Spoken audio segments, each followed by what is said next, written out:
సార్లు మనం ఒక ప్రశ్న అడుగుతాం. నేను ఎవ్వరికీ చెడు చేయలేదు, అయితే ఎందుకు నాకింత బాధ? ఎందుకు కొంతమంది తప్పులు చేసినా చాలా సంతోషంగా ఉంటున్నారు, మరి మంచి మనసుతో ఉన్నవాళ్లు ఎందుకింతగా కష్టపడుతున్నారు? ఇక్కడే ఒక ప్రమాదకరమైన సందేహం మొదలవుతుంది. అసలు కర్మ అనేది నిజంగానే ఉందా, లేక అది మనల్ని శాంతింపజేయడానికి సమాజం సృష్టించిన కథనా? స్నేహితులారా, నిజం ఒక్కటే. కర్మ అనేది కనిపించదు, కాని పనిచేస్తుంది. గాలి కనిపించదు, కాని తాకుతుంది. అలాగే కర్మ కనిపించదు, కాని తిరిగి చేరుతుంది. మీరు జీవితంలో మళ్లీ మళ్లీ జరుగుతున్న సంఘటనలు గమనిస్తే కర్మ ఉందో లేదో అన్న సమాధానం బయట కాదు, మీ జీవితంలోనే కనిపిస్తుంది. ఈరోజు మనం భావోద్వేగంగా కాదు, స్పష్టంగా, ఆచరణాత్మకంగా, ఆధ్యాత్మికంగా ఒక లోతైన సత్యం గురించి మాట్లాడుకుందాం. కర్మ నిజంగా ఉందా? ఉంటే ఎలా పనిచేస్తుంది? మరియు మీ జీవితంలో అది ఇప్పటికే ఎలా పనిచేస్తుందో తెలుసుకుందాం. మన పెద్దలు ఒక గొప్ప మాట చెబుతారు: ఏది నాటుతామో అదే కోస్తాం. ఇది కేవలం సామెత కాదు స్నేహితులారా, ఇదే కర్మ యొక్క అసలు సూత్రం. మీరు కోపం నాటితే ఘర్షణ పెరుగుతుంది, మీరు గౌరవం నాటితే నమ్మకం పెరుగుతుంది, మీరు అహంకారం నాటితే దూరం పెరుగుతుంది, మీరు దయ నాటితే శాంతి పెరుగుతుంది. కర్మ అంటే శిక్ష విధానం కాదు, కర్మ అంటే తిరిగి వచ్చే విధానం. మీరు ప్రపంచానికి ఏ శక్తిని పంపుతారో కొంతకాలం తర్వాత అదే శక్తి రూపం మార్చుకుని మీ దగ్గరికి వస్తుంది. అదే కర్మ. చాలామంది కర్మ అంటే వెంటనే శిక్ష అనుకుంటారు. ఎవరో తప్పు చేశారు, 2 రోజుల్లో వాళ్లకు చెడు జరగాలి అనుకుంటారు. కాని కర్మ సినిమా క్లైమాక్స్ కాదు స్నేహితులారా. కర్మ ప్రకృతి విధానం. విత్తనం వేసిన వెంటనే చెట్టు రాదు, సమయం పడుతుంది. అలాగే కర్మ కూడా ఆలస్యం అవుతుంది, కాని ఆగిపోదు. ఇది గుర్తుపెట్టుకోండి. కర్మ ఆలస్యం కావచ్చు, కాని తప్పదు. మీరడగచ్చు, సరే కర్మ ఉందంటే ఎలా గుర్తించాలి? సులభం. మీ జీవితంలో 3 సంకేతాలుంటాయి. ఆ సంకేతాలు చూస్తే కర్మ నిశ్శబ్దంగా పనిచేస్తుందో అర్థమవుతుంది. మొదటి సంకేతం: ఒకే విధమైన సంఘటనలు మళ్లీ మళ్లీ జరగడం. స్నేహితులారా, ఒకసారి జరిగితే అది ఆదృశ్చికం, రెండోసారి జరిగితే అది పాఠం, మూడోసారి జరిగితే అది నమూనా. మీరు ఒకే రకమైన బాధను మళ్లీ మళ్లీ ఎదుర్కొంటున్నారా? ఒకే రకమైన మనుషులు జీవితంలోకి వస్తున్నారా? అదే మోసం, అదే అవమానం, అదే నిరాశ, అదే భావోద్వేగ గాయం మళ్లీ మళ్లీ జరుగుతుందా?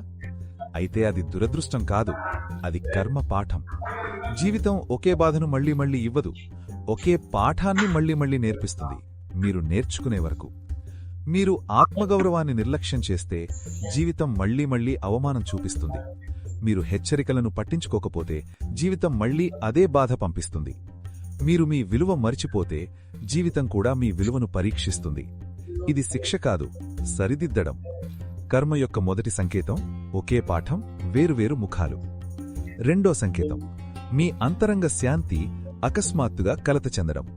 బయట అన్నీ సాధారణంగానే ఉన్నా లోపల ఏదో అసౌకర్యంగా అనిపిస్తోందా? ఏదో తప్పు చేస్తున్న భావన వస్తోందా? ఏదో అసంపూర్ణంగా అనిపిస్తోందా? ఎవరినైనా బాధ పెట్టిన తర్వాత కారణం లేకుండానే మనసు బరువుగా అనిపిస్తోందా? అబద్ధం చెప్పిన తర్వాత నిశ్శబ్ద ఒత్తిడనిపిస్తోందా? ఇది కేవలం అపరాధభావం కాదు స్నేహితులారా, ఇది అంతరంగ కర్మ సంకేతం. మన ఆత్మకు నిజం తెలుసు, మనసు కారణాలు చెబుతుంది, అహంకారం సమర్థించుకుంటుంది, కాని ఆత్మ నిశ్శబ్దంగా కలత చెందుతుంది. అదే కర్మ హెచ్చరిక. ఫోన్లో సందేశం వస్తే తెర వెలుగుతుంది, జీవితంలో కర్మ సంకేతం వస్తే హృదయం భారంగా మారుతుంది. ఇది చాలా లోతైన సంకేతం. మీరు బయట ప్రపంచాన్ని మోసం చేయవచ్చు, కాని మీ అంతరంగ శక్తిని మోసం చెయ్యలేరు. కొందరికి అన్నీ ఉంటాయి. డబ్బు ఉంటుంది, గౌరవం ఉంటుంది, మనుషులు ఉంటారు, కానీ శాంతి ఉండదు. ఎందుకు? బయటి విజయం వచ్చింది, లోపలి సమతుల్యత రాలేదు.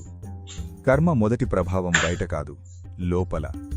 మూడో సంకేతం: మీరు ఇచ్చింది అనుకోని రూపంలో తిరిగి రావటం. ఇదే కర్మకు పెద్ద సాక్ష్యం. మీరొకరిని నిర్లక్ష్యం చేశారు, తరువాత మీరు ముఖ్యంగా భావించిన వ్యక్తి మిమ్మల్ని నిర్లక్ష్యం చేస్తారు. మీరొకరిని ఉపయోగించారు, తరువాత మీ భావాలను ఎవరో ఉపయోగిస్తారు.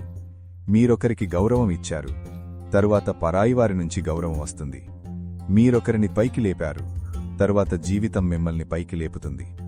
ఇది యాదృచ్ఛికం కాదు స్నేహితులారా, ఇది కర్మ ప్రతిబింబం. జీవితం శక్తిని నకలు చేస్తుంది, అనుభవంగా తిరిగి ఇస్తుంది. మీరు ఏ భావాన్ని సృష్టిస్తారో ఒకరోజు అదే భావాన్ని అనుభవిస్తారు. అందుకే కర్మ ప్రతీకారం కాదు, ప్రతిబింబం. జీవితం శిక్షించదు, జీవితం ప్రతిబింబిస్తుంది. ఇప్పుడింకో ముఖ్యమైన సందేహం. చెడువాళ్లు సంతోషంగా కనిపిస్తున్నారు, మంచివాళ్లు బాధపడుతున్నారు. అయితే కర్మ ఎక్కడుంది? స్నేహితులారా, బయట కనిపించేది పూర్తి కథ కాదు. కొన్ని నవ్వులు కేవలం నిలబడడానికి వేసుకున్న ముఖాలు, కొన్ని విజయాలు కేవలం ముసుగులు, కొన్ని సౌకర్యాలు తాత్కాలికం, కొన్ని విజయాలు అప్పుగా తీసుకున్న సమయం. ఎవరి జీవితపు పూర్తి కథ మనకు కనిపించదు. బయట కనిపించేది ఒక భాగం మాత్రమే, లోపల జరిగేది అసలు కథ. చాలామంది బయట నవ్వుతారు, లోపల ఖాళీగా ఉంటారు. చాలామంది బయట గెలుస్తారు, లోపల అశాంతిగా ఉంటారు. చాలామంది బయట శక్తివంతంగా కనిపిస్తారు, లోపల భయంతో బ్రతుకుతారు. అందుకే బయట